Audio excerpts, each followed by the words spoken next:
Vamos a concentrarnos en lo Sí, nuestro, ahí ver si es que bien. participan las personas. Estimados fans, como les había mencionado, estamos aquí con Marisa Ventura. Ella nació en Buenos Aires, en Argentina, en el año de 1969 y es politóloga egresada de la Universidad del Salvador. Ha vivido y ha viajado incansablemente por Europa realizando sus investigaciones. Ha recorrido ciudades y santuarios de veneración a María Magdalena, tanto en el país cátaro, al sur de Francia, como en Magdala y Tierra Santa en Israel. Ha realizado peregrinajes a lugares sagrados como el Camino Francés a Santiago de Compostela. Debe haber sido una experiencia maravillosa. Magnífica. Ya me vas a contar. Ha experimentado meditaciones en las pirámides de Bosnia-Herzegovina y ha venerado unas de las importantes reliquias de Jesús, las cuales se custodian celosamente en la Toscana italiana.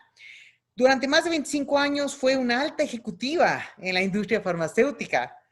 Allí tuvo la oportunidad de seguir formándose académicamente en casas de estudio como la Universidad de Harvard, la Universidad de Miami y la Universidad de Torquato di Tella, entre otras.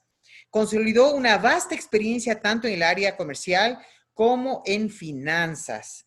Fue, sin embargo, en el desarrollo humano donde siempre encontró su mayor inspiración, la cual, en conjunción con la espiritualidad, le permitieron colaborar en el crecimiento y formación de nuevos talentos, ofreciendo una escucha activa, un espacio de reflexión y una oficina de puertas abiertas. Maravilloso. Finalmente, en el año 2017, decidió abandonar la vida corporativa para dar paso a su costado espiritual y artístico. Luego de más de 15 años de apasionada e intensa investigación, en mayo de 2019, o sea, hace un año más o menos, lanzó su primer libro, Sola entre ellos, que es un viaje de descubrimiento espiritual al corazón de María Magdalena, un poquito mezclado con la historia y las experiencias de Marisa también. Actualmente se encuentra escribiendo su segundo libro, brindando conferencias y seminarios tanto en América Latina como en Europa. Con tremenda invitada, pues damos la bienvenida a Marisa. Me siento muy Hola, agradecida Goy. de que hayas aceptado la entrevista, Marisa. Qué maravilla. No, por favor, yo soy la agradecida por la oportunidad de conversar, por este encuentro.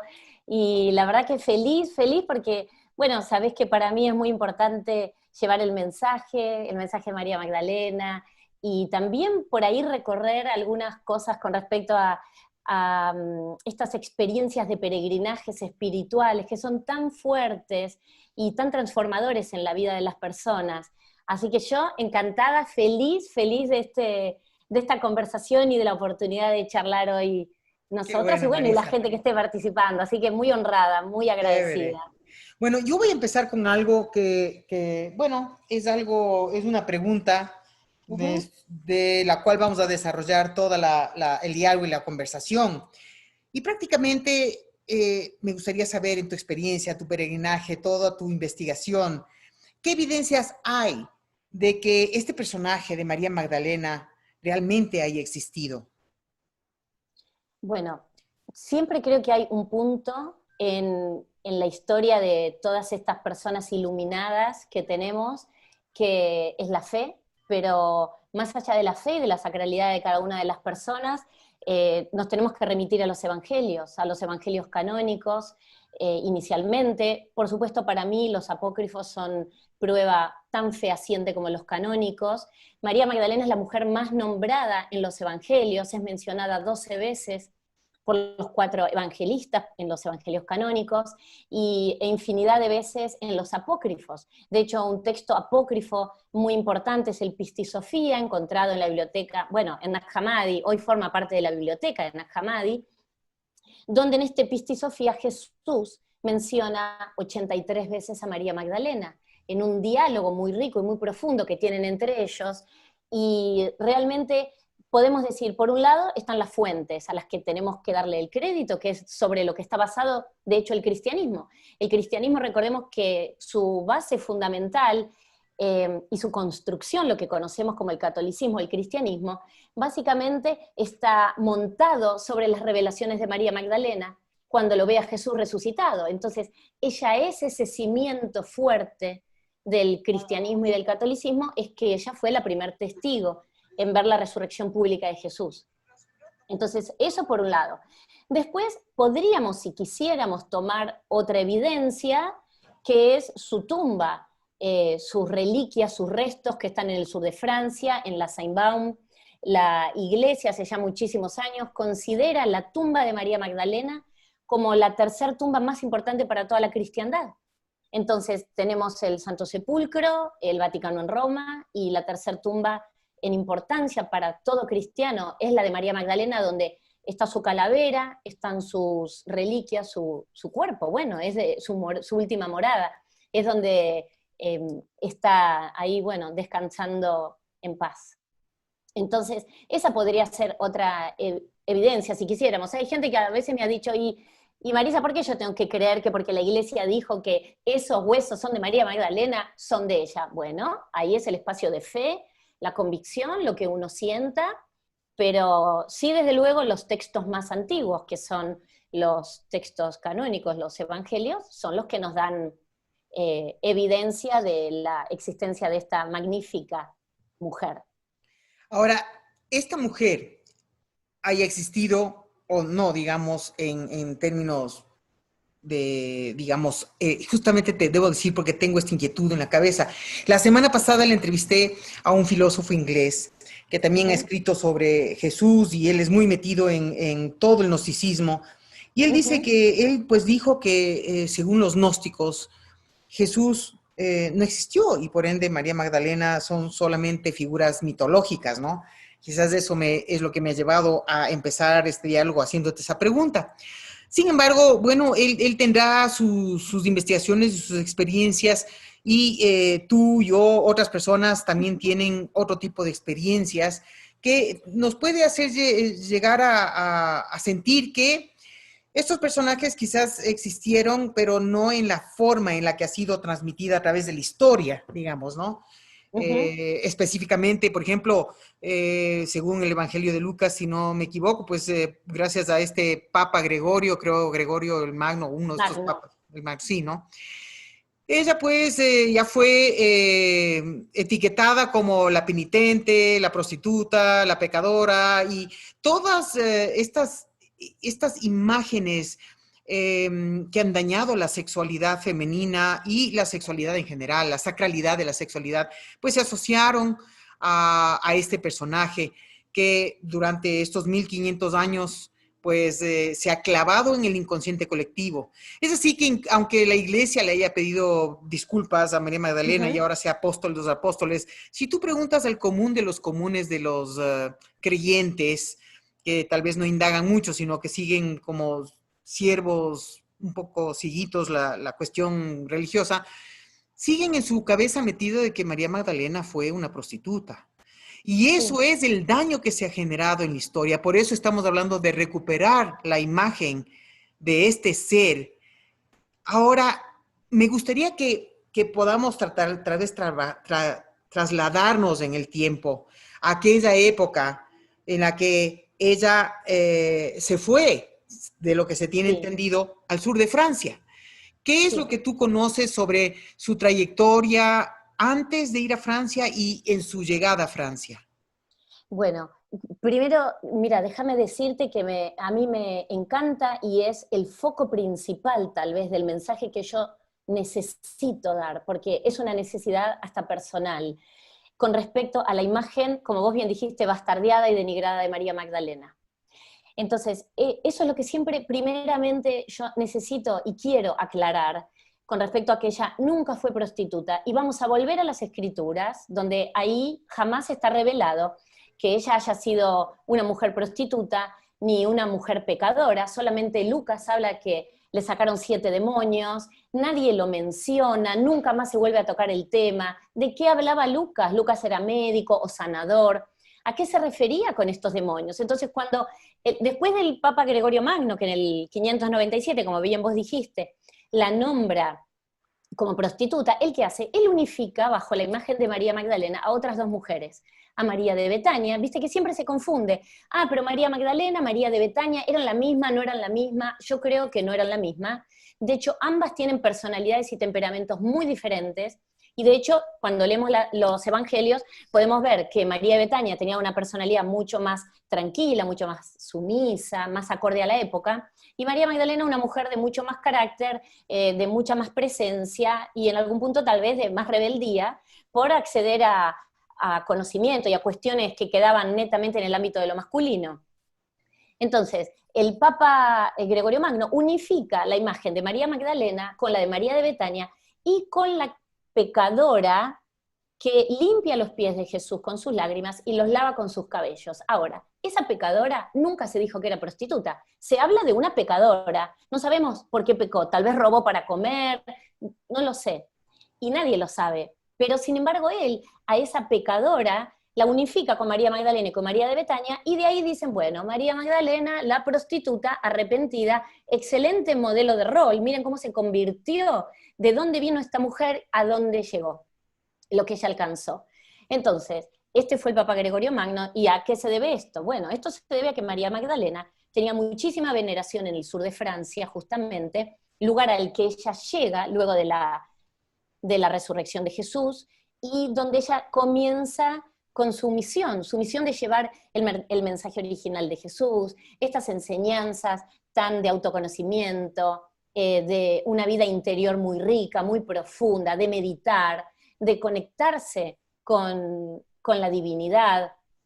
Entonces, a partir de ahí, como María Magdalena toma un auge tan potente, los primeros siglos de nuestra era, bueno, ahí es donde el Papa Gregorio Magno, obviamente dice, bueno, esta mujer vamos a tener que acallarla porque opaca la imagen de Pedro. De repente empieza a tener cantidad de seguidores.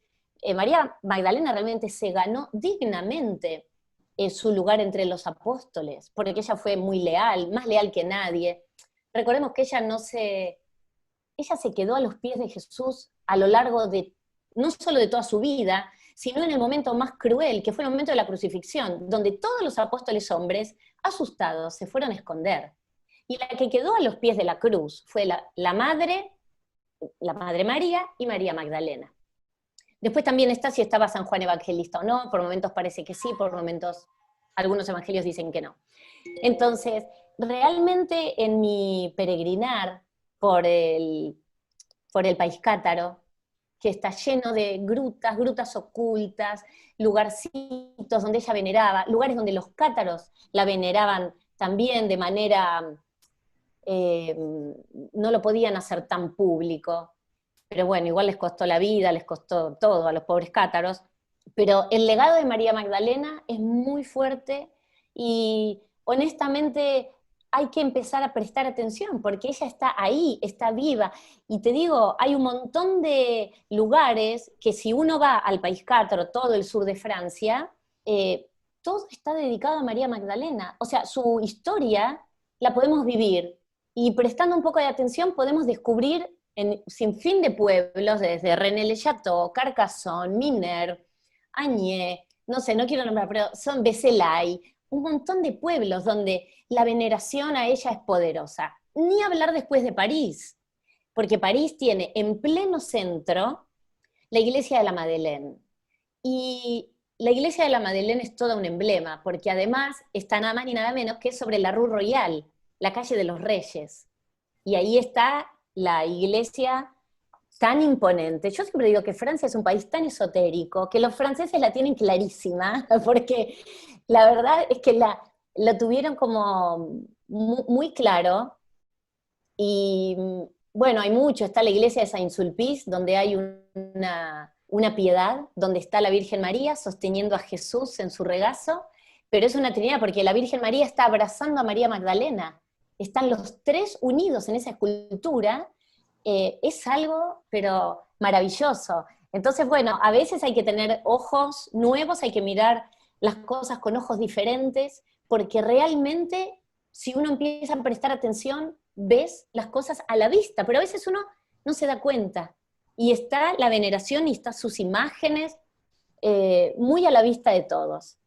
Sabes que esto es sumamente interesante. Primero, entender qué pasó con ese Papa Gregorio Magno, que hizo esto, con qué intención, qué habrá habido detrás que le llevó a cambiar, aunque ya venía cambiando esto de la imagen de la mujer o de la energía femenina o del sagrado del divino Sí, sí. femenino. Ya venía cambiando desde antes porque con el advenimiento de las religiones monoteístas, pues cambió todo y en el ambiente pagano, pues había mucha veneración de igualdad, digamos, habían seres de sabiduría, hombres o mujeres, pero llegó justamente el monoteísmo con esta era pisciana y un poco como que se convirtió en una era patriarcal de la Sí. necesidad del dominio masculino. Entonces imagino que esa influencia patriarcal de la necesidad del dominio masculino impulsó a este papa y quién sabe a los apóstoles. Tú sabes que Pedro era un chance, Sí. le detestaba a María Magdalena y era Sí. bastante, digamos, ignorante en muchas cosas, ¿no? Sí. Como no es el caso de Pablo, ¿no? Pero No. este odio que desarrolló por María Magdalena, ¿por qué habría de ser?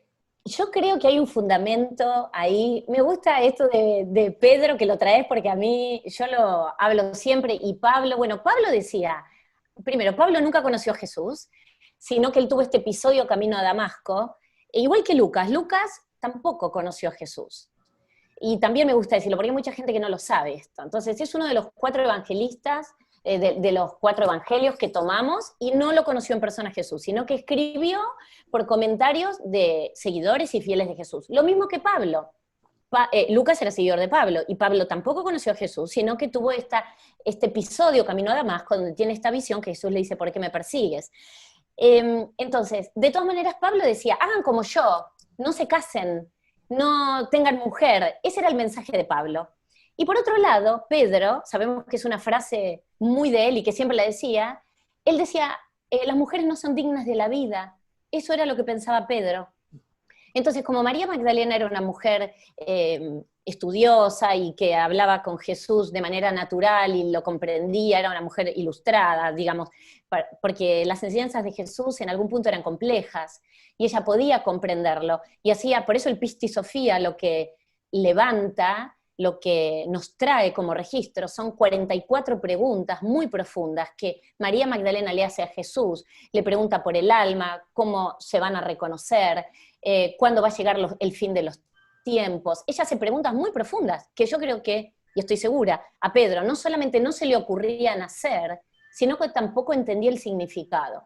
Entonces, los celos de Pedro, primero había una competencia feroz, porque mismo Pedro, en una parte del Evangelio de Tomás, le dice a María Magdalena, hermana, sabemos que el Maestro te amaba más que a ninguno de nosotros. Comparte con nosotros aquellas enseñanzas que Él te impartió en lo secreto y de las cuales nosotros no fuimos testigos. Entonces, primero, estaban los celos porque Jesús le impartía enseñanzas a María Magdalena en lo secreto y no las hacía públicas. Segundo, porque ella podía entenderlo y ella hablaba. De hecho, hay un párrafo donde Pedro dice, Maestro, que esta mujer se calle, no nos deja hablar. Y es todo el tiempo la tensión y esta rispidez. Entonces había una competencia entre Pedro y María Magdalena. Lo que pasa es que Pedro en realidad se sentía menos porque no podía seguir ese diálogo.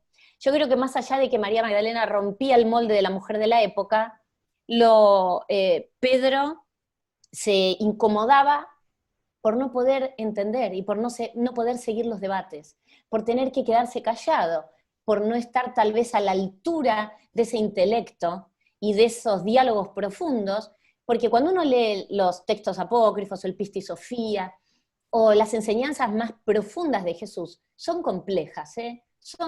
Hay que dedicarle mucho tiempo para entenderlo, y yo creo que, claro, como vos también bien decías recién, no tenían educación, no habían accedido al conocimiento. Entonces, bueno, ahí venía como esta tensión con Pedro, y que Pedro tenía este lema, las mujeres no son dignas de la vida.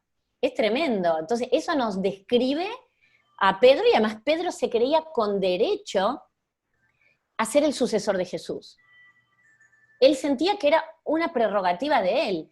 que él había sido elegido como el primer apóstol, que digamos de alguna manera Jesús había reclutado.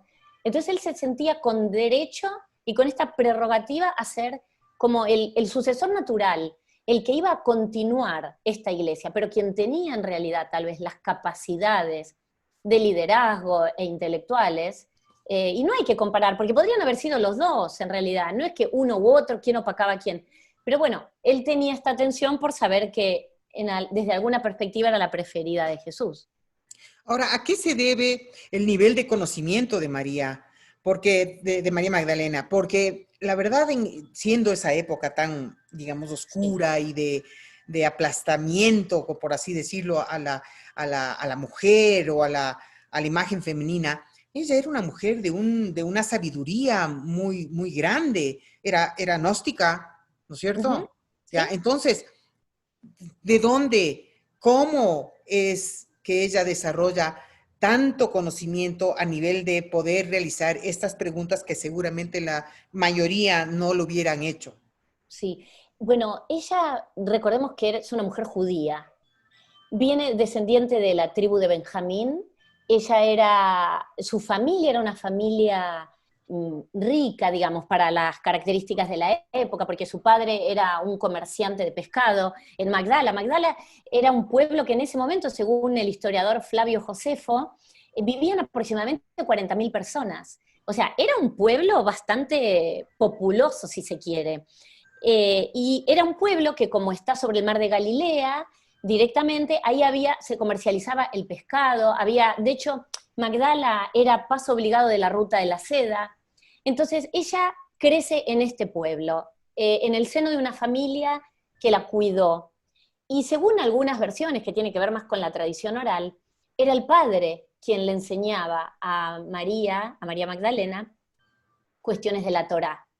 Ahora, también sabemos que hay otras versiones de tradición oral que nos cuentan que María Magdalena pertenecía a la escuela de sacerdotisa de Isis, donde en realidad se formaban en temas espirituales y donde pasaban años aprendiendo devoción a Dios y leyendo aquellas escrituras que podían ser accesibles a la mujer.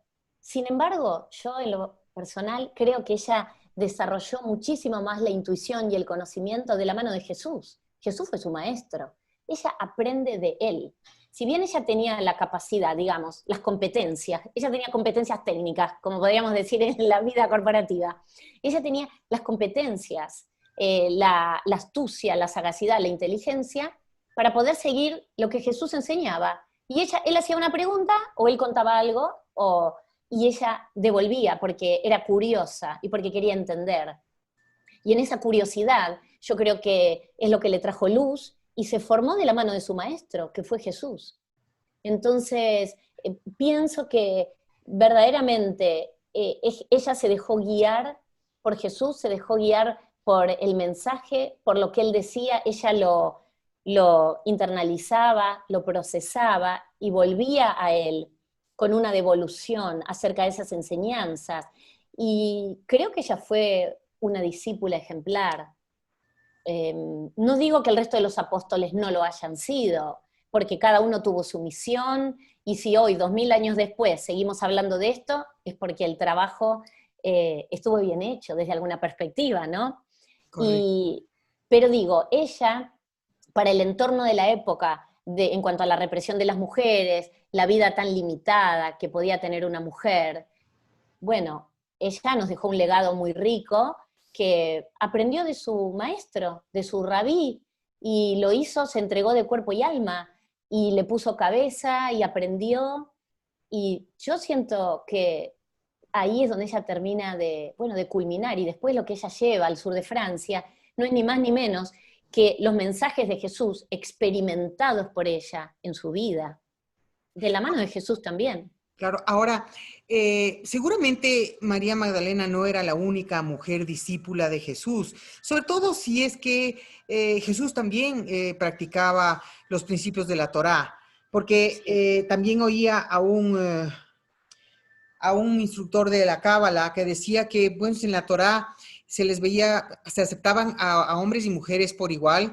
y que ellos tenían la idea de que para poder entrar en la Torá el hombre tenía que estar casado porque el hombre representa la luz y la mujer la manifestación de esa luz, lo cual me pareció muy, muy hermoso, una práctica mística que lo que podemos notar a través de la historia es que todas las prácticas místicas de las diferentes religiones monoteístas Ujú. fueron de alguna manera sepultadas o fueron maltratadas. Por eso es que matan a todos los cátaros, por eso es que ocurren todas las locuras que ocurren alrededor de la manipulación del poder, sobre todo cuando se quería sostener alguna forma de igualdad en las enseñanzas y no, tenía que ser completamente patriarcal. Sí. Entonces, esto me resulta muy interesante comprender. Y cuando tú le mencionas que ella, pues, el padre de ella le instruyó en la Torá, pues seguramente ella estaba muy preparada para recibir las enseñanzas de Jesús. Ahora, ¿en qué se convirtió esta relación entre ella y Jesús? ¿Qué es lo que pasó? Porque obviamente en el Evangelio de Felipe, ¿no? Ahí Ujú. dice que que Jesús besaba, no se dice exactamente dónde, pero la besaba continuamente a María Magdalena. Y obviamente en este mismo Evangelio es muy interesante que hablan muy feo del matrimonio, ¿no? En este Evangelio de Felipe también se refieren al matrimonio como algo no bueno.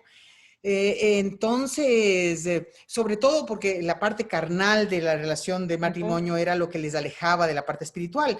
Entonces, creo que a eso se referían Ujú. con esta mala imagen del matrimonio carnal en relación al tema espiritual. ¿Qué es lo que sucedió? ¿Qué es lo que se entiende que sucedió entre ellos? Porque interesantemente hay muchos vitrales en estas iglesias en Francia que Ujú. no solo demuestran la relación de Jesús y María y de su descendencia, sino que hay ovnis, se Mm. ve ovnis en los distintos Ah, sí, sí, vitrales. sí. Sí. Entonces uno dice, wow, ¿qué está pasando aquí? ¿De qué se trata? O sea, son extraterrestres, porque hay estos avistamientos de estos ovnis o de estos objetos voladores en los vitrales o en las pinturas de esa época que han sobrevivido. Sí, bueno, muchas cosas. Voy a ver por dónde empiezo Sí, a dale, ahora responder. sí, dale. Porque mira, hoy leí algo que me gustó mucho también. Otra manera de mirar si Jesús estuvo casado o no estuvo casado. Eh, entonces leí algo que decía que en ningún lugar se dice en los evangelios, vamos a poner los evangelios canónicos, en ningún lugar dicen Jesús no estuvo casado, el maestro no estaba casado, el rabí no estaba casado. De hecho, para ser rabí, para entrar a la sinagoga, para predicar, era lógico que estuviera casado. Era el estado natural del hombre y era el estado natural del hombre judío, procrear. Con lo cual ya ellos no dicen en ningún lugar ni que estaba casado ni que no lo estaba. Entonces, al no decir el maestro no tenía mujer, no tenía compañero, no estaba casado, tal vez estamos diciendo que podría haber estado casado, porque no lo niega en ningún evangelio. El tema del celibato. El tema del celibato se impuso fuerte en el año 1139. Hasta antes no se le impuso a Jesús el celibato. Por otro lado, era el Evangelio de Felipe. El Evangelio de Felipe, si bien hay una pequeña parte que está borrada, hay un autor que estoy justamente leyendo su libro en estos días, que es Antonio Piñero, que dice, donde Felipe dice, el maestro la amaba más que a todas las mujeres y frecuentemente la besaba en la boca a María Magdalena. Y él dice, es muy fácil darse cuenta que la última letra que falta es de boca, la A. Entonces él dice, realmente es fácil entender, completar la frase. Ahora, hay interpretaciones que dicen, bueno, besar en la boca, se besaba. Yo no creo que en esa época uno anduviera besándose en la boca con todo el mundo, no lo creo. Entonces, también él dice, María Magdalena era para el maestro su madre, su hermana, su compañera. Y el término que él utiliza como compañera es koinonos, y esa palabra significa esposa y consorte. Y eso está escrito en el Evangelio de Felipe. Hay una parte también en el Evangelio de Felipe que hace referencia al matrimonio, y él dice que sin el matrimonio se extinguiría la raza humana, porque el matrimonio es bien comprendido para la procreación. Desde ese lugar, Felipe, no te digo que hace una defensa del matrimonio, pero dice, si no existiese el matrimonio, el mundo podría dejar de existir. Porque en la concepción, pensemos en el siglo I, de esta manera entendían que el matrimonio era lo que permitía el encuentro y la procreación entre el hombre y la mujer. Ahora después lo tenemos a Pablo que dice, no, pero esperen muchachos, hagan como yo, no se casen. Pero ¿por qué nos aclaró ¿por qué aclaró que no se casen? ¿Qué pasaba si se casaban? Entonces, bueno, todo es muy subjetivo y no hay nada escrito, no hay nada que nos diga si estuvieron casados o no. Era natural que hubieran estado casados, sí, o que hubieran sido compañeros de vida, complementarios, pareja, por llamarlo en términos actuales. Lo más probable es que ellos se hayan casado en alguna sinagoga, yo creo que fue en Caná, donde conocemos todas las bodas de Caná. Esa para mí fue la boda de ellos dos, porque estaban todos los apóstoles, estaba la Virgen María, estaba María Magdalena, y supuestamente era la boda de alguien, de no sabemos quién, pero estaban todos. Entonces digo, bueno, y también la Virgen en las bodas de Caná tiene un rol preponderante para no ser la boda de un familiar o de alguien muy cercano. Pero son todas cuestiones subjetivas. Listo. Está grabándose, ya. Ahí está, bueno, volvimos. Volvimos. Ya. A ver, estábamos justo en qué parte, porque yo ya me distraje con lo que se nos cortó la transmisión, qué iras, pero bueno, ¿en qué punto Estábamos estábamos? hablando de la posible unión entre ellos dos, del posible matrimonio. Ya. Entonces, bueno, cómo había sido entendido si Jesús fue célibe o realmente el celibato es algo que se le adjudicó a Jesús muy posteriormente, entendiendo que él, al ser un hombre judío, un rabino, era lógico que estuviera casado, y eso estaba bien visto. Hubiera sido raro que no hubiera estado casado y no hubiese tenido descendencia. Estos son propios cuando uno empieza a ver cómo eran las costumbres de la época, no es que nosotros estamos diciendo algo que se nos ocurre. Después sí es cierto que cada uno puede creer que entre ellos hubo esta unión sagrada, esta unión de pareja, o no. Estábamos hablando también que en el Evangelio de Felipe, justamente Felipe hacía esta referencia a que para que continuara la raza humana tenía que,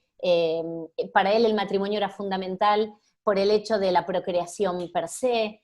Y entonces, bueno, hay algunos hilos conductores que nos marcan que ellos podrían haber estado casados, como hablábamos antes, posiblemente las bodas de Caná fueran realmente sus bodas, el momento en que ellos se desposaban, digamos.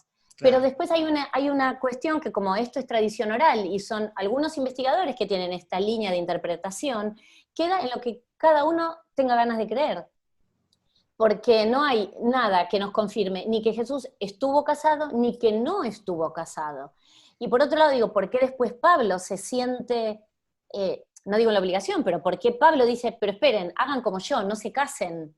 ¿Por qué va hacia ese mensaje? Porque ¿qué pasaba si se casaban? En realidad, como vos bien decías antes, probablemente consideraban que uno podía alejarse de la espiritualidad por estar casados, pero es muy por el contrario, porque justamente en la unión de lo sagrado femenino y lo divino masculino es donde está el secreto de la divinidad. Entonces, hubiera sido como un contramensaje, porque no era ese el mensaje original de Jesús, y no era ese las enseñanzas tan profundas de tanto autoconocimiento y de tanto amor y de tanta unión que Jesús realmente dejó en sus verdaderas enseñanzas. Ahora, ¿no? ¿Por qué habría de, históricamente, parece que hemos jugado a un teléfono dañado, inevitable, que nos ha llevado a un punto de estar completamente alejados de lo que pudo haber pasado? Es decir, eso es casi inevitable, ¿no es cierto? Pero, ¿cuál es el propósito de haber tachado, de haber dañado la posibilidad de que Jesús haya sido un profeta, más allá de marcarle como el Hijo de Dios y separarnos a todos el resto de nosotros como que nosotros entonces ¿qué somos? ¿Me entiendes? Sí, le marcan de una manera tan grande que le vuelven como un ser intocable, un ser que está lejos de la humanidad, un ser que le dicen que vino a salvar la humanidad, y salvar de qué, porque mira cómo estamos, ¿no? Mm, Entonces, lo que no hemos sí. hecho es practicar las enseñanzas. ¿Cuáles eran estas enseñanzas que eran tan difíciles de comprender? ¿Cuál era la Mm. base de estas enseñanzas? ¿Qué es lo que tú podrías compartir sobre eso? Sí, primero yo creo que lo que hicieron es divinizar a Jesús de determinada manera para que nadie pudiera creerse parecido a Jesús. Entonces, lo mismo que ocurre con la Madre María, con la Virgen María. Entonces, tenemos a modelos de rol. Tenemos a la Virgen María como modelo de rol de virginidad, una mujer desde luego inmaculada y celestial. Después tenemos a María Magdalena, que es la cara opuesta de la Virgen María y es la prostituta. Y después tenemos a un Jesús célibe, todas figuras difíciles realmente, un Jesús célibe, inalcanzable, eh, como modelos de rol. Por eso digo, María Magdalena fue un personaje que le sirvió mucho a la iglesia y le sigue sirviendo en ese rol que la han puesto. Ujú. Y ojo, siempre las escrituras están escritas por y para hombres, pero básicamente por hombres. De hecho, en el Talmud, en todas las tradiciones espirituales, la mujer siempre fue menospreciada. En el Talmud solamente hay 5 mujeres que están mencionadas con nombre propio. El resto, y esas mujeres mencionadas con nombre propio, tuvieron su historia para contar y fueron mujeres que en su época fueron escuchadas. Y por eso tienen nombre, no apellido, pero tienen nombre. Ahora, todo el resto fueron madres de, esposas de, hijas de. No solamente en el cristianismo. En el cristianismo, ¿qué hicieron? Pusieron a la Virgen María y a la mujer prostituta como los dos modelos de rol. También el otro día alguien me decía, bueno, también están las estériles, claro, por supuesto. Entonces ahí tenemos a las madres, a las vírgenes, las prostitutas, las estériles. Esos eran los modelos de rol donde las mujeres teníamos que encajar. Y Jesús, bueno, un Jesús célibe, inalcanzable y todo esto.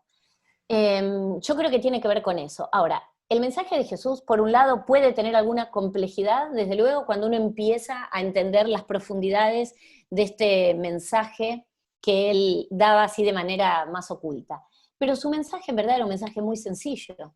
Era un mensaje de amor, era un mensaje de poner la otra mejilla, que en el siglo I hablar de amor no era sencillo, no era fácil. Entonces, había que tener coraje. Jesús para mí fue un rebelde para su época, porque en un momento donde todo lo que importaba era la ocupación, estaba la ocupación romana en ese momento, con una brutalidad extrema, donde la vida era muy difícil en muchos aspectos, él venir con un mensaje renovador, un mensaje que daba esperanza a la gente.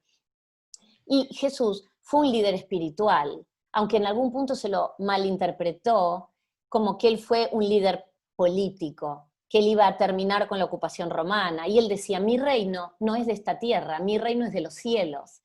Entonces, mucha gente veía en Jesús que él iba a ser ese Mesías que iba a redimir al pueblo de Israel y lo iba a liberar de la dependencia y de la ocupación romana.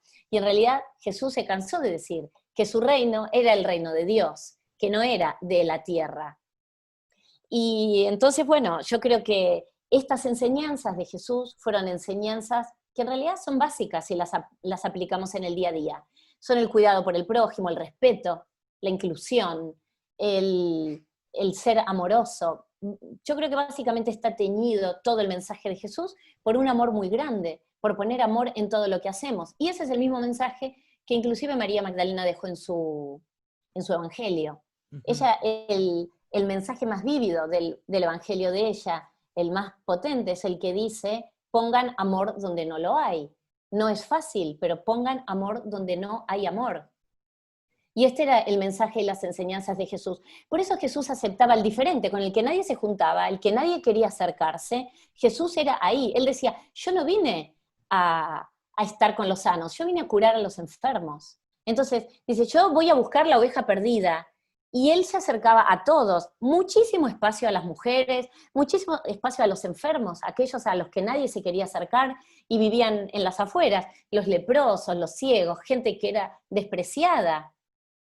Eh, y lo miraban raro. Por eso Jesús fue un rebelde, desafió tremendamente las costumbres de la época, y él decía, yo vine a poner en práctica la ley, no a cambiarla. Y esa ley de la que él hablaba no era ni más ni menos que la Torá. Lo que pasa es que a veces cuando nosotros estamos formados, las personas que fuimos formadas en el cristianismo, nos olvidamos de las raíces judías de Jesús, porque el cristianismo lo desjudaizó a Jesús fuertemente. Entonces Jesús fue Totalmente. fuertemente desjudaizado, y María Magdalena también, y la Virgen María también, porque nos olvidamos de esas raíces judías. Ujú. Ahora, ¿qué papel? Porque esto es interesante, ¿no? Siempre se habla de la Virgen María con algo, como algo especial, una madre virgen. El pobre Sí. José quedó completamente relegado en la historia, como quedó María Magdalena, de alguna manera, Yo como un creo ser que que José no es tenía peor que nada. María Magdalena, pero es algo muy personal, porque realmente, bueno, otra cosa que te digo es sorprendente, en el sur de Francia la presencia de José es importante, ¿eh? Es muy venerado también. Pero es muy raro ver, sí, cuando ves la Sagrada Familia, él es tenido en cuenta, pero es un personaje, un ser que quedó desdibujado. Como que acompañó la vida de Jesús hasta que lo poco que se sabe de José es como que murió cuando Jesús era muy chico, que era carpintero, lo que ya todos sabemos, pero después no tenemos, sí, sabemos que era un viudo, que cuando eh, se une con María, él ya tenía otros hijos, entonces, esto sí es sabido, pero realmente coincido yo, ¿no? Con vos, que qué pasó con José. No, no se sabe tanto, no se sabe mucho, y es un personaje que quedó desdibujado, Ujú. Y, absolutamente. y en relación a María Magdalena, la imagen de la madre, de María, ¿qué pasó con ella? ¿Ella se fue con María Magdalena a Francia? ¿Qué pasó con la madre de Jesús? Bueno, hay diferentes versiones. Hay una versión dice que la Virgen falleció al poco tiempo después de la crucifixión y que María Magdalena podría haber llevado consigo el cuerpo de la Virgen María al sur de Francia. ¿Por qué? ¿Y esto cómo se sabe? Porque hay algunas representaciones de pinturas muy antiguas, donde en el bote que ella llega con sus hermanos, con Marta, con Lázaro, con María Jacobé, Salomé, se ve un cuerpo. Y se ve un cuerpo como embalsamado, como una mortaja, digamos, no envuelto. Entonces se cree que podría ser la Virgen María. No se sabe bien, sí, todos conocemos la dormición de la Virgen, es una iglesia magnífica que está en Jerusalén, donde, bueno, la iglesia se llama la iglesia de la dormición de la Virgen María, donde supuestamente la Virgen se duerme y es elevada a los cielos por los ángeles, pero no se sabe dónde está el cuerpo de la Virgen María, no hay una tumba de la Virgen María. Y también hay otra versión que dicen que la Virgen María está enterrada en la India, en Cachemira, por eso yo no conozco mucho más, sí conozco estas versiones, pero no hay como fehacientemente un lugar de entierro, como podemos decir, bueno, mira, los restos de María Magdalena, la iglesia dice que están acá, podemos creer o no que es el cuerpo de ella, pero la iglesia lo reconoció y lo avala. Bueno, después tenemos San Pedro, tenemos el Vaticano en Roma, la tumba de Pedro, pero de la Virgen María en sí, bueno, no se sabe con precisión qué fue lo que Ahora, pasó. supuestamente, por eso la última cena de esta representación de Da Vinci tan importante, no sé de dónde él sacaría esa inspiración para hacer esa pintura, pero claro, se ha hecho ese análisis a través de los tiempos y muchos lo siguen viendo como que, ¿cómo van a ver ahí a una mujer al lado de Jesús? Eso es, creo que dicen que es Pedro o que es Pablo, pero se nota a leguas que por los rasgos faciales es una mujer. Claro. ¿Tú qué sabes de esta obra de Da Vinci y qué Ujú. sabía él? ¿Qué historia tenía él en relación a María Magdalena y Jesús que lo representó de esta manera en la última cena? Bueno, hay alguna información que dice que Leonardo da Vinci fue uno de los miembros, el gran maestro del Priorato de Sion.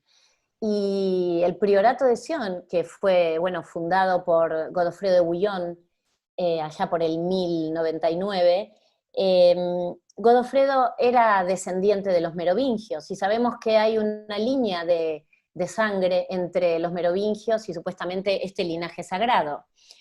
Leonardo, mira, lo de Leonardo es como paradigmático. Leonardo da Vinci era una persona, bueno, sabemos que fue un hombre brillante, pero él creía que el Mesías no era Jesús, sino que era San Juan Evangelista.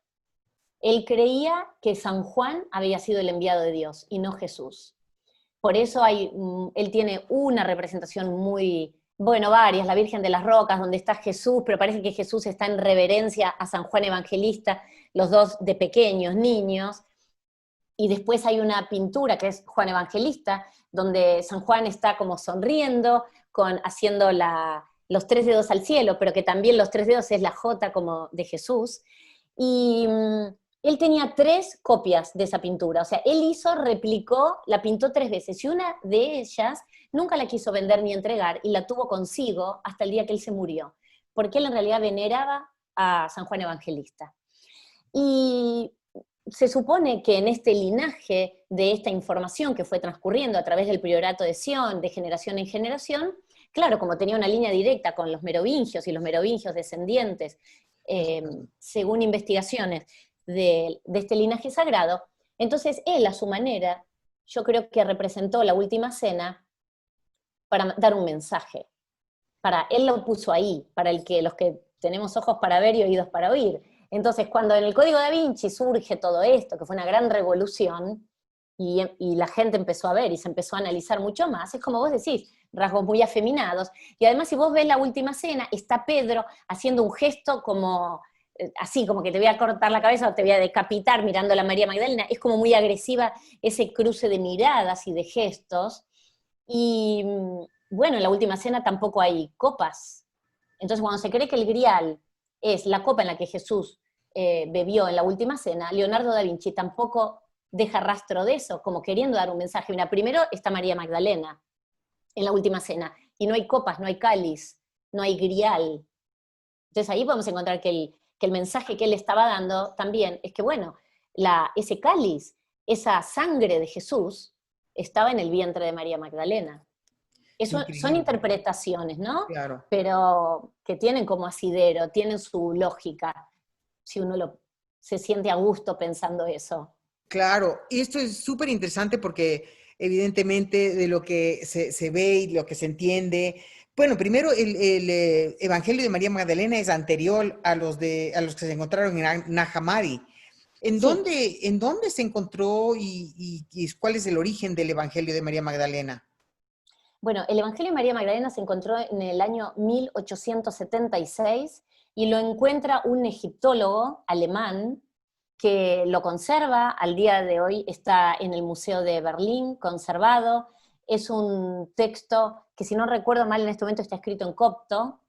Y, a ver, podría ser que el Evangelio no estuviese escrito de puño y letra de María Magdalena, sino de alguien que vivió muy cercano con ella y que recogió todas sus enseñanzas. Y este Evangelio, bueno, si bien fue encontrado antes, sabés que forma parte de este gran descubrimiento de Nag Hammadi, como que completa la biblioteca de Nag Hammadi con todos los textos apócrifos, porque fueron todos de los apóstoles, de los seguidores de Jesús. Entonces, el Evangelio de María Magdalena también forma parte como de este gran descubrimiento de Nag Hammadi, aunque se haya lo haya descubierto este egiptólogo alemán un poco antes. Pero tiene, bueno, la misma, digamos, para los que creemos, la misma veracidad, ¿no? Porque es Sí, un texto muy antiguo. sí, ahora dime, ¿cuál es la esencia de este Evangelio de María Magdalena?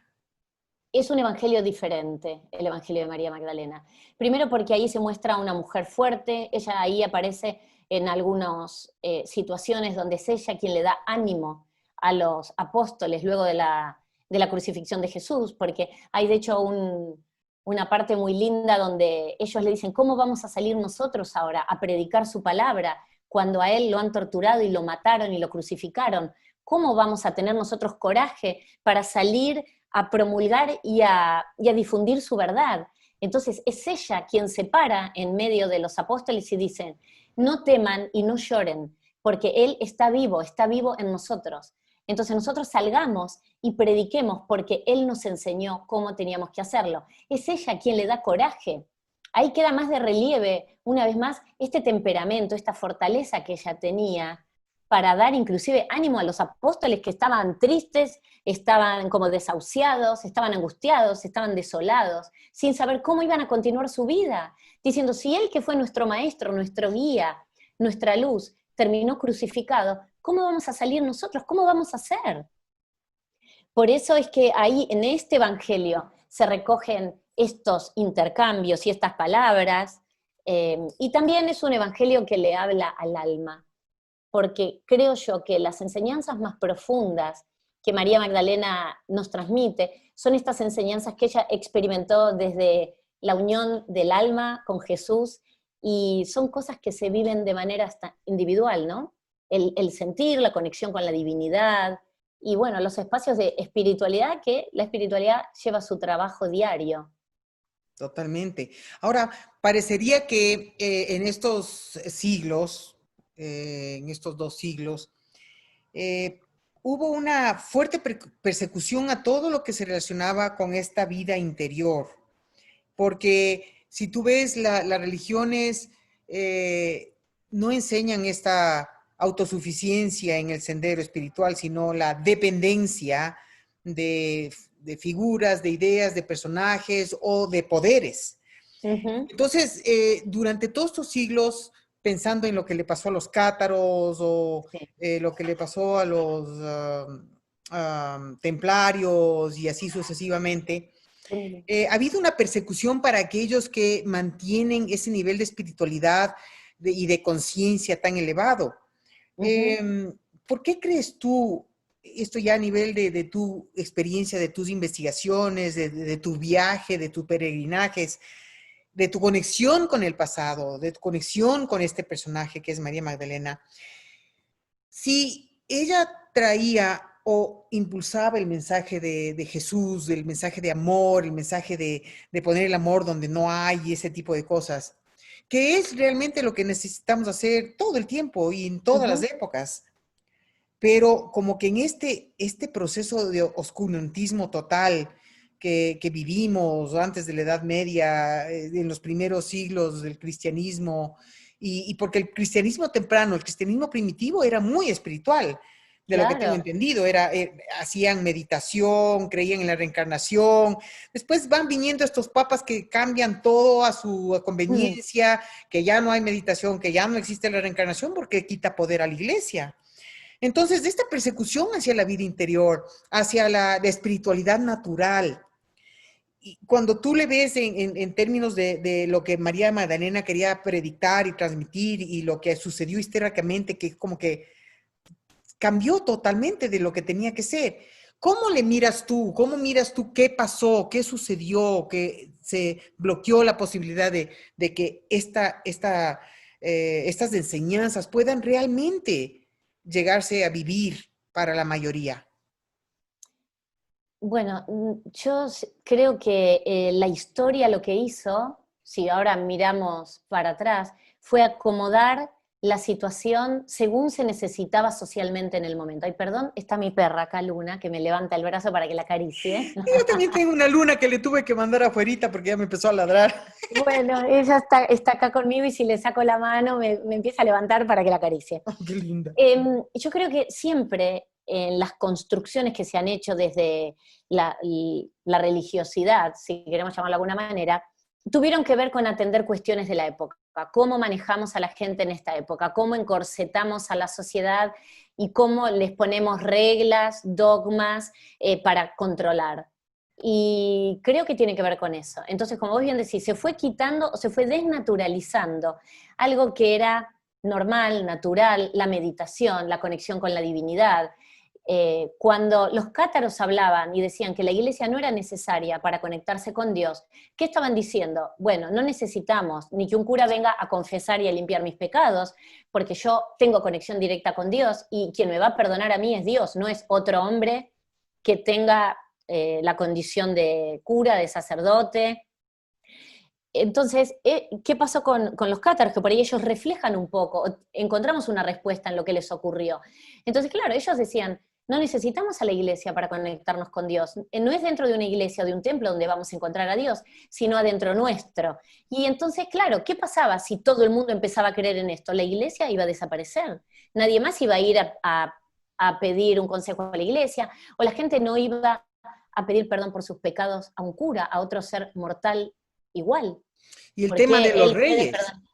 El tema de los reyes y el poder de los reyes con el poder de la iglesia mezclado y todo esto se hubiera Totalmente. desmoronado. Exacto, exacto, claro que sí. Por eso tuvieron que frenar el movimiento cátaro. Lo que pasa es que el movimiento cátaro, evidentemente, la semilla que ellos plantaron cayó en tierra fértil, porque si no, no hubieran sumado tanta cantidad de seguidores y la iglesia hubiera tenido la necesidad de enviar una cruzada para matarlos y para aniquilar el movimiento. Entonces, realmente, este mensaje que ellos traían de volver como a lo básico, a la conexión individual, personal, en la naturaleza, sin necesidad de estar adentro de una catedral o de un templo. Eh, claro, la iglesia dijo, con esta gente no podemos. Si esta gente sigue difundiendo este mensaje, la iglesia pierde poder. Y el sur de Francia era una región donde la iglesia, la verdad, que no tenía participación, no tenía injerencia, no tenía influencia. Entonces, claro, se ha ido desvirtuando todo. Yo creo que hay partes de la construcción histórica del cristianismo a la que le doy crédito, pero después también, mirando con otro cristal, creo que se ha tergiversado muchísimo la historia para atender a cuestiones sociales de la época. Realmente creo eso. Por eso el precio que pagaron los cátaros por abrirnos el camino fue un precio muy caro, como el mismo precio que pagó Jesús, el mismo precio que pagó María Magdalena, como dicen ellos en su profecía, saludan a todos aquellos que abrieron el camino, pero que pagaron el precio.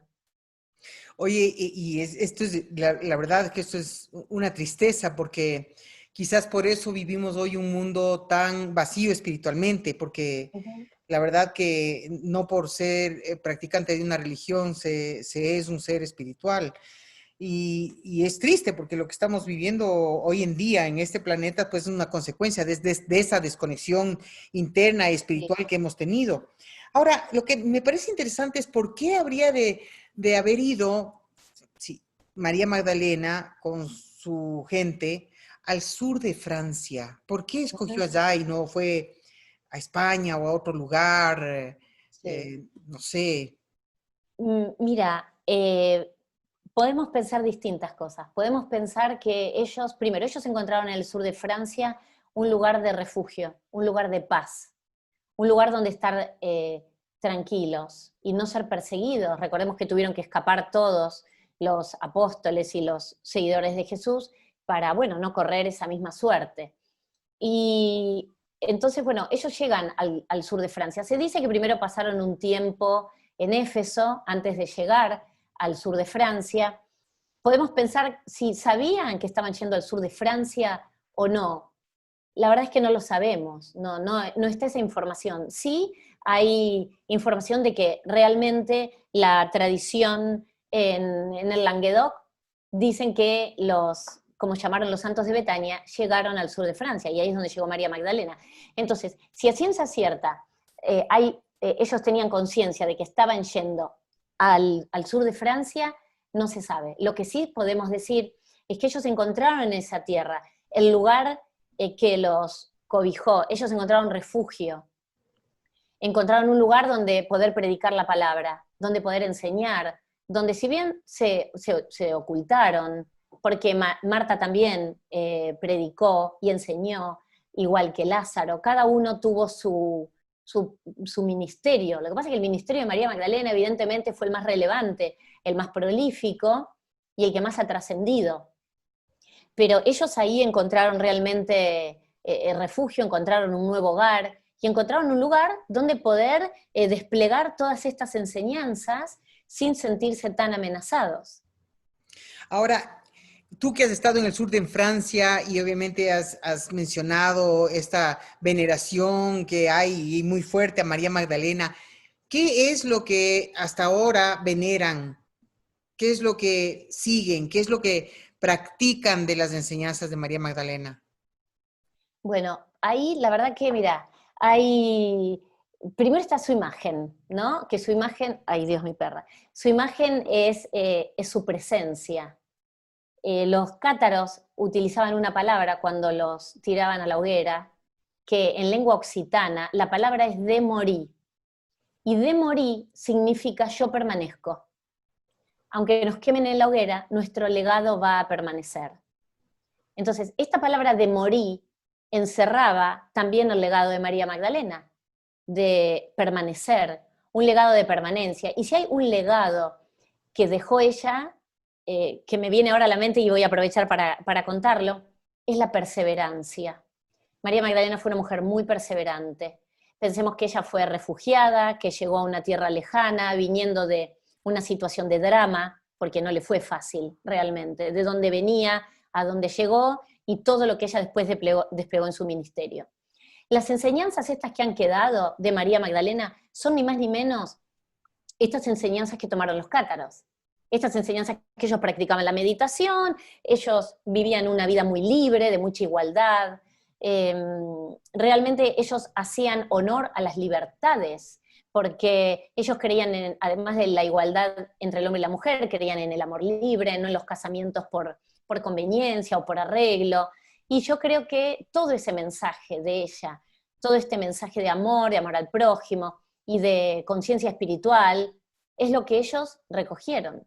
Y hoy por hoy la veneración a María Magdalena, yo te diría que mayormente es de personas que que siguen a María Magdalena desde este lugar que no es el lugar del catolicismo.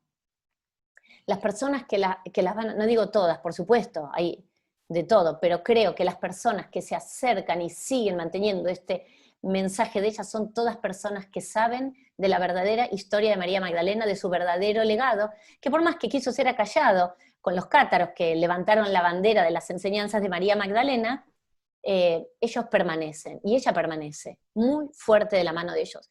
Aunque ellos la tuvieron que pintar, y en muchas de las iglesias vemos a lo que se llama la Virgen Negra, sabemos que era la manera en que ellos podían mostrarle su adoración sin levantar tantas sospechas de la iglesia.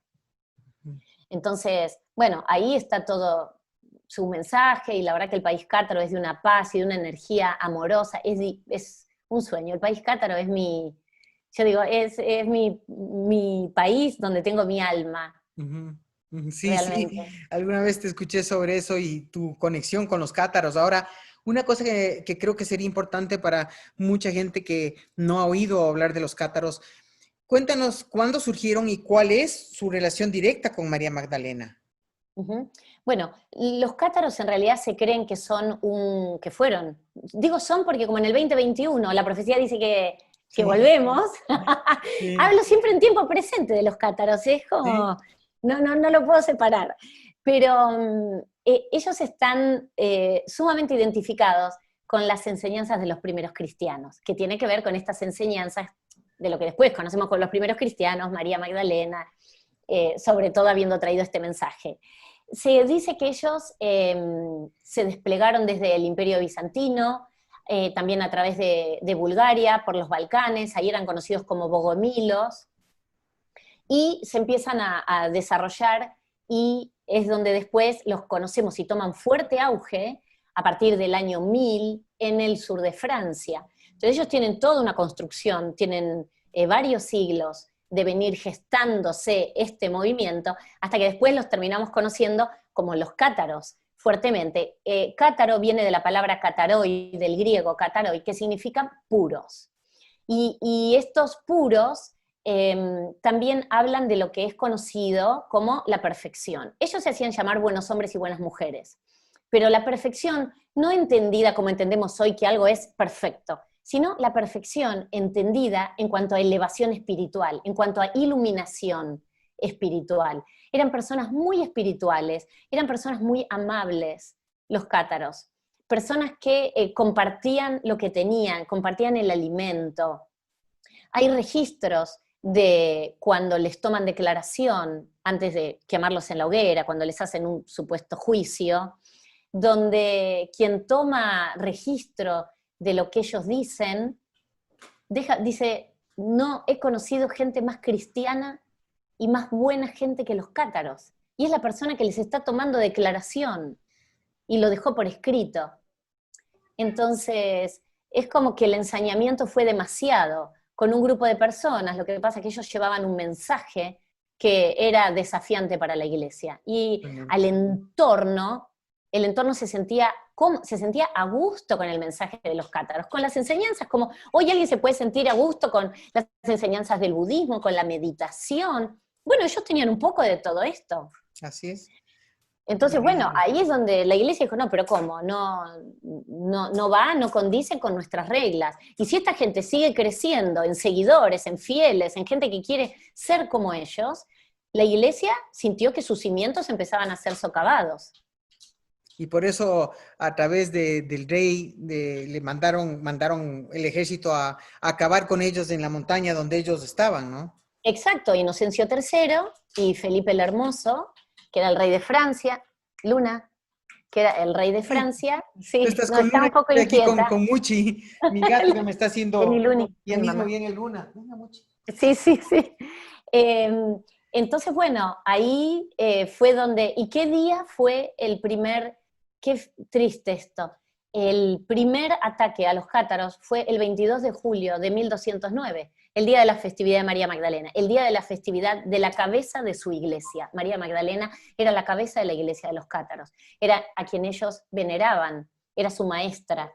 Ese fue el día, que no es casual, el 22 de julio de 1209 fue el día que las fuerzas del Papa Inocencio III se despliegan en Béziers, donde fue el primer ataque contra los cátaros. Después vendrá Miner en 1210, después seguirán y terminarán en el 1244 en la fortaleza de Montsegur. ¿Cuál papa fue el que determinó la fecha del 22 de julio en honor a María Magdalena? ¿El Papa Juan Pablo II o Papa Francisco?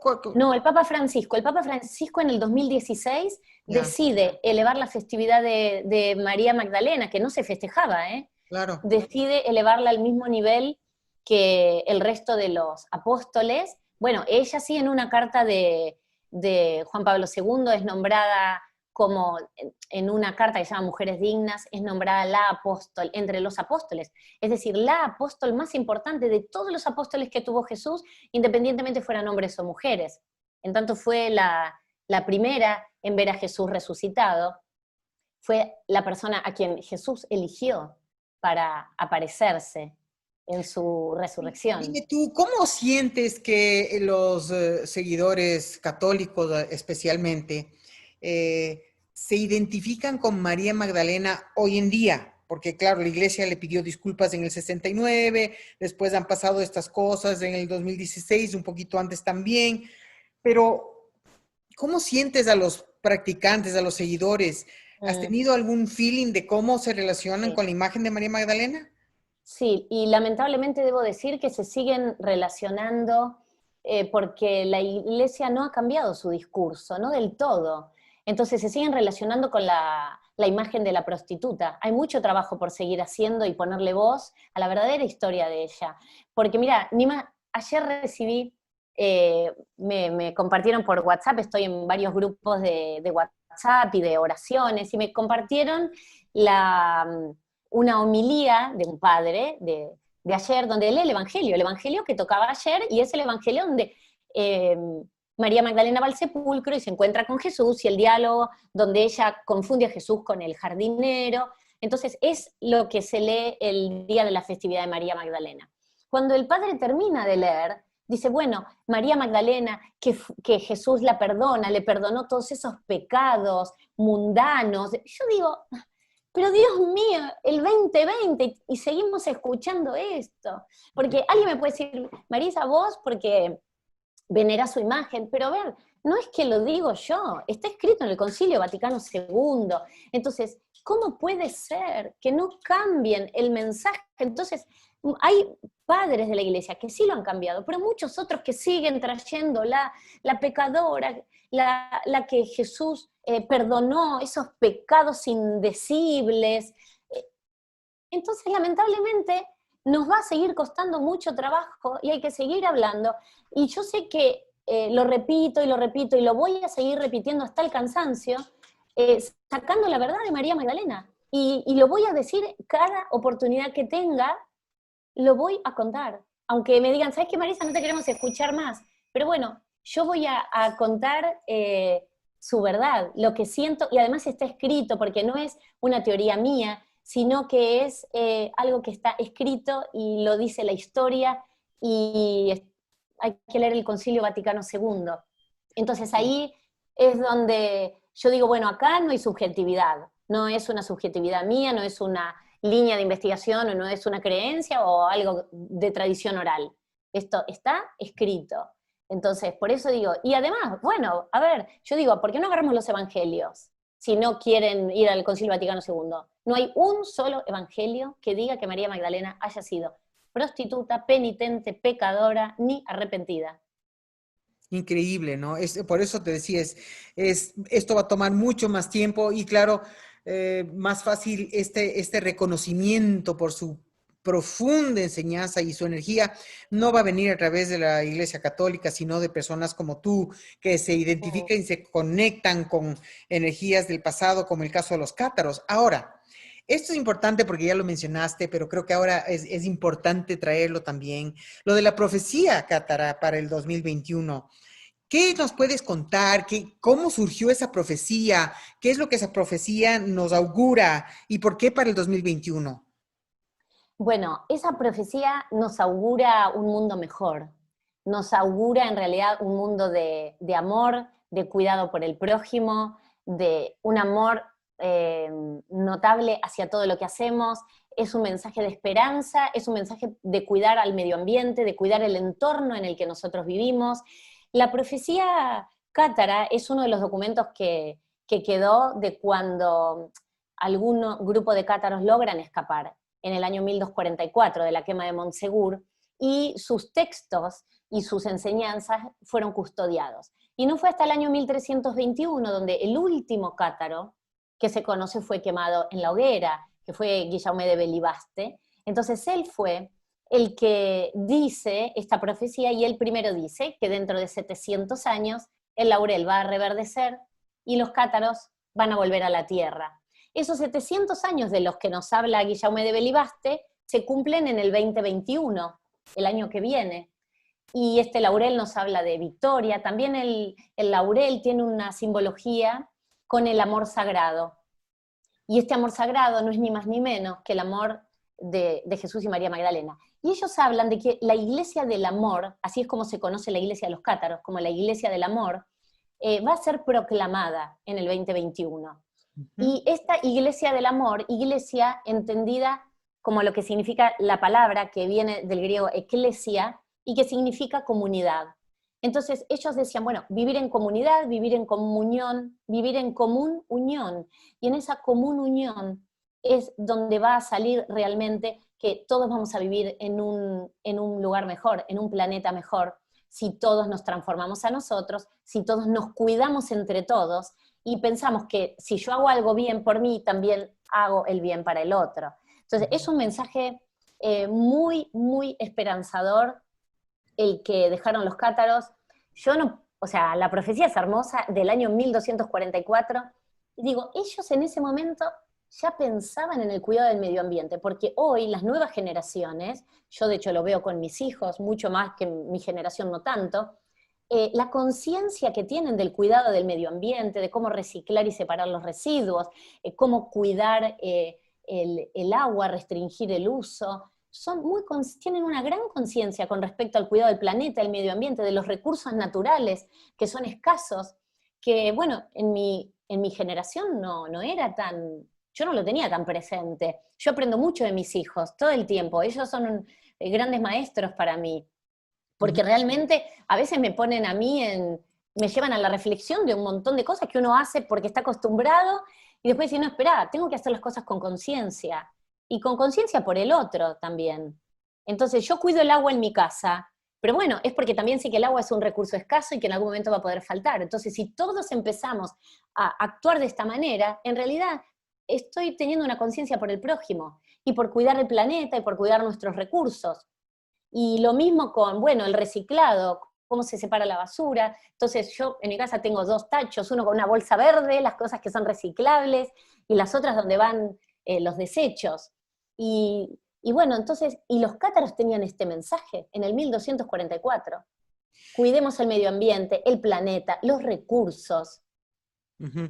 Ahora, estará por verse a ver qué pasa en el 2021, porque además es antecedido por un 2020 muy caótico, pero que también ha sido muy necesario para quizás levantar la conciencia en la población mundial y dirigirla hacia este mensaje de amor, que es lo que necesitamos vivir, lo que necesitamos recuperar del mensaje de Jesús, de María Magdalena, es el amor, que no es lo que estamos viendo en el planeta todavía manifestado como se debería.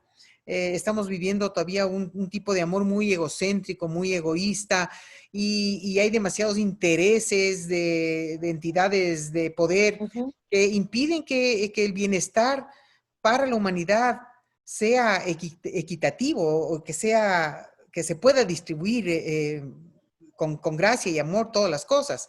Entonces, va a ser muy interesante ver si esta profecía se vuelve realidad, porque Ujú. claro, es difícil, ¿no? Tener la certeza de que esto se pueda cumplir, pero lo tenemos que hacer cumplir de alguna manera, pues, ¿no? Ujú. Por algo las profecías Sí. están ahí para ser cumplidas o para ser evitadas, y esperemos que en este caso sea que lo que tenemos que hacer es cumplirla, porque necesitamos el amor. Este es un planeta de humanos desprovisto de amor a todo nivel. Sí.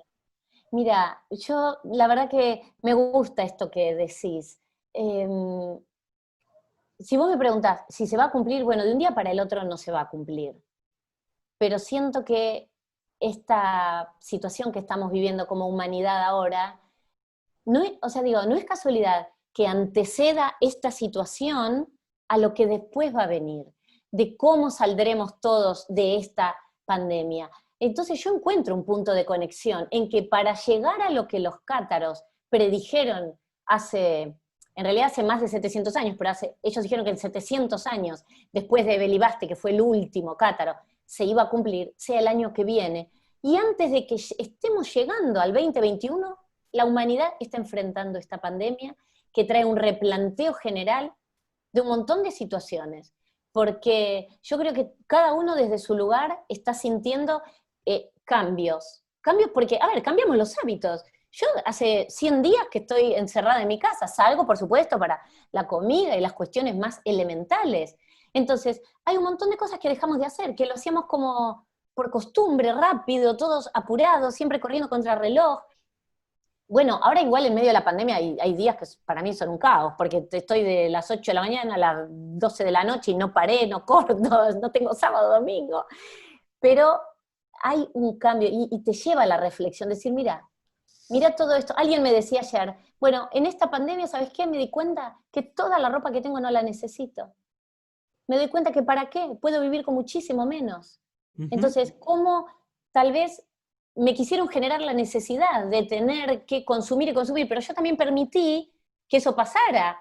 ¿Por qué? Porque, bueno, me gusta esto, me quiero comprar lo otro, pero ahora me doy cuenta que cuánto menos necesito, y pongo el tema de la ropa por algo frívolo, por poner un ejemplo así, pero pensemos cuántas cosas también mucho más profundas uno hacía de manera mecánica, y si hoy podemos estar en el aquí y en el ahora, en el tiempo presente, porque las reglas de juego cambian a cada rato ahora. Totalmente, No increíble sabemos qué va a cómo. pasar en un mes, porque, uy, que si viene un rebrote y qué vamos a hacer, y cómo vamos de a poco saliendo de esta circunstancia y de esta situación, y también es responsabilidad individual, como yo digo, ¿no? Es responsabilidad individual con conciencia social, porque tenemos que cuidarnos para también cuidar al otro, al prójimo. Así es. Ahora, sobre María Magdalena, ¿qué es lo que tú quisieras ver manifestado en honor a ella, en reconocimiento a ella, en la humanidad? Y a mí me gustaría que la mujer tenga el mismo espacio de equidad con el hombre, que creo que en muchos casos se da, que en muchas cuestiones estamos en ese camino, pero que se pueda recuperar, eh, por ponerlo de una manera, lo sagrado femenino, que se pueda recuperar. La mujer no es menos que el hombre, tampoco es más. Ajá. Vamos a la par. O sea, que tengamos los mismos derechos, las mismas oportunidades. Yo debo decir que en mi vida trabajé en ámbitos muy masculinos, pero siempre he tenido las oportunidades. Sé que hay muchas mujeres que no han tenido las oportunidades de desarrollarse, o siempre ha sido más difícil, porque la mujer siempre está un poco más difícil, o a veces entre un mismo rol, por ejemplo, un mismo rol laboral, la mujer gana menos. Entonces, ¿pero por qué? Si tengo las mismas capacidades, las mismas competencias, me diste como el mismo título dentro de la organización que también estructura, ¿por qué yo tengo que tener un salario, no sé, 20% menor que el hombre? Ujú. ¿Por qué? ¿Porque soy mujer? ¿Porque soy madre? ¿Dónde está la diferencia?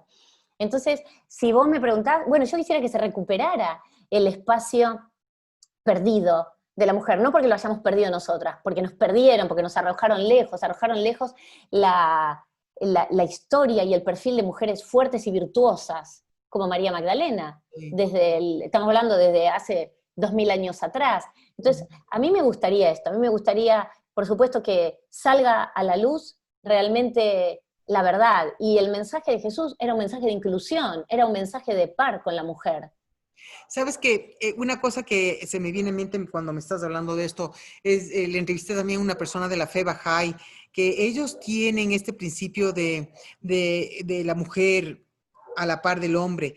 Y una cosa que me pareció muy interesante que veo que es lo que ha pasado en esta historia con la historia de la mujer y la feminidad, es que al ser aplastada la mujer a la nada, obviamente al no tener acceso a educación, al no tener acceso a tantas cosas, perdió la posibilidad de estar al nivel del hombre, justamente porque eso es lo que se pretendió. Que ahora la mujer para poder recuperarse también tiene que estudiar, tiene que prepararse, tiene que formarse para poder volver a tener este espacio y estar a la par.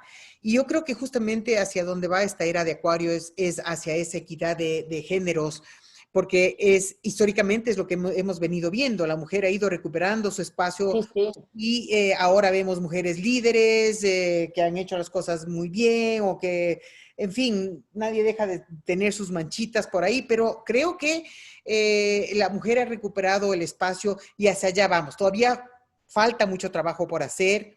Y yo Ujú. creo que esta identidad de la fuerza femenina representada por este personaje tan poderoso como María Magdalena va a ser recuperado, Mm. vendrá en el momento que tenga que venir. Esperemos que con la recuperación de lo que nos traiga esa profecía cátara pueda Ujú. asentarse con más fuerza esto y que se llegue a esta igualdad, a esta igualdad de sacralidad de las Sí, fuerzas polares, de la fuerza, exacto, energía fuerza femenina y fuerza masculina.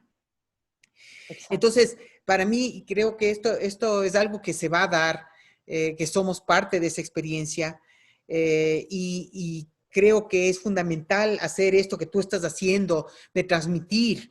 Lo hiciste ya a través de tu primer libro. Cuéntanos de tu segundo libro para ver de qué se trata.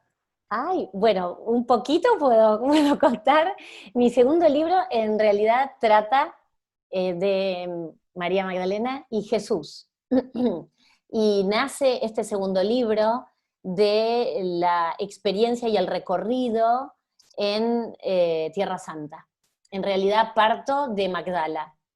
Habiendo estado ahí, hoy Magdala es un centro arqueológico donde está la sinagoga del siglo I. Esa Ajá. sinagoga donde se cree que eh, puede haber sido la primera vez que Jesús y María Magdalena se encontraron, donde se vieron a los ojos por primera vez, esa sinagoga que está hermosa, intacta, llena de, ¿cómo decir?, como de venecitas, hecho todo con pequeños pedacitos, sí, de venecitas, mosaicos, perdón, no me salía la palabra, porque era un pueblo rico, Magdala. Entonces tenía esa sinagoga bellamente adornada, donde mucha gente iba a la sinagoga de Magdala, porque era una sinagoga imponente en esa época, y entonces trata un poco de los años luminosos de ellos dos juntos.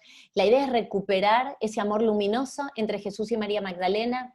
No está contado desde el drama, sino que es las evidencias y lo que que fui recogiendo, es una coautoría, no puedo contar mucho más, pero sí puedo decir que lo que aspira el libro es a recuperar los años más brillantes de unión de Jesús y María Magdalena en su tierra natal. Qué maravilla. Bueno, estaremos esperando ese libro Mm. porque creo que, como te digo, es tan importante. ¿Tu libro, dónde lo pueden encontrar, el primero?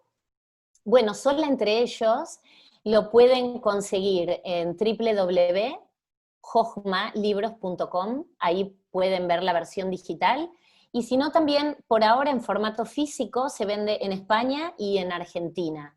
Ya. Pero bueno, la versión digital, online, sí, la versión digital, bien dije, está disponible ahí en www.jojma, las dos veces con J, todo junto, jojmalibros.com. Buenazo. Eso me vas a mandar por WhatsApp para cuando Sí, presente este claro. video. Y bueno, yo creo que quedan muchas cosas por hablar, pero nos queda ya muy poquito tiempo. Y para esto yo quisiera primero agradecerte por el tiempo que nos has dado, que has compartido con nosotros esta información. Hay muchísimas cosas de las que se pueden hablar. No hemos hablado de Sara ni la descendencia, Mm, pero bueno, tendremos para hablar cuando ya publiques tu segundo libro. sí. Y ahí podremos volver a topar este tema que creo que es fascinante porque así como nos han nutrido por siglos una alimentación tan dañada sobre esto, al recuperar esta imagen, al recuperar esta historia, esta información basada en los evangelios de Nahamadi, el Evangelio de María y tanta otra información que seguramente van a seguir surgiendo por algún lado, pues nos va a ayudar para fortalecernos, tanto en los hombres con su lado femenino como a las mujeres con su lado femenino, Exacto. y hacer las paces para poder encontrar ese equilibrio entre los dos lados. Así es que quiero agradecerte muchísimo, Marisa, por tu tiempo. Quiero conversar contigo un ratito más, voy el rato que termine, porque te quiero contar algo. ¿Cómo Y no? quiero parar la transmisión y te quiero contar un par de experiencias, que eso creo que lo puedo compartir contigo en este momento, me pareció muy adecuado. Así es que te Bueno, agradezco, Marisa, qué hermoso haberte tenido con nosotros. no, un placer para mí, gracias, porque me sentí súper cómoda, muy lindo, y por darme la oportunidad de llevar el mensaje de María Magdalena. Para mí es muy importante tener espacios donde tengan ganas de escuchar la verdad de María Magdalena. Y siempre le pido a la gente que nos escucha que si resonaron con la historia, que sintieron que algo estaba dentro de ellos, de esto que estuvimos conversando, que me ayuden a difundir el mensaje, que cuenten esta historia también de María Magdalena y que la puedan sacar a la luz y sin miedo, porque realmente es una historia que más allá de lo que uno guste creer, está escrita en textos reconocidos. Entonces, bueno, que si se sintieron llamados, sintieron el llamado de esta energía amorosa de María Magdalena, que la compartan y la difundan. Así que, Goy, muchas gracias, un placer absoluto, y nos quedamos, por supuesto, porque estoy muy intrigada, quiero escuchar lo que tenés para contarme. Te voy a contar. Bueno, chicos, gracias por habernos seguido. Sus mensajes no los pude leer, pero ya le contaré a Marisa de los mensajes que nos han mandado y aquí vamos a continuar. Estaremos en contacto con ustedes en una próxima oportunidad. Chao, chao.